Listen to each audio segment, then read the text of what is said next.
竟係嘛？要睇呢個男仔咧，究竟係咪乖仔啦？係咪攞過嚟做版咪得？係咯，可以啊，都可以啊，即係呢個係啊，都可以係啊。咁樣可以咧睇下啦，因為咧我哋面長上邊咧都有分男同女嘅，正所謂咧男左女右啦。咁我哋首先咧，我哋都會睇下啦，因為我哋咧一出世咧，我哋都會睇我哋嘅耳仔啦。因為點解會睇耳仔咧？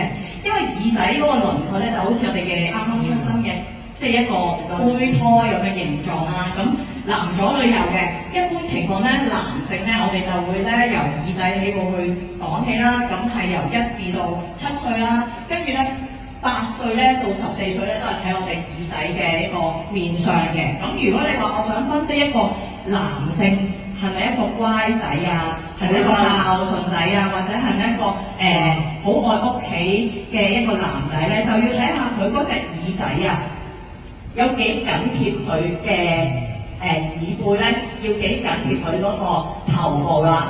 大家可以講下你自己個耳仔係咪好緊貼你嘅頭部啊？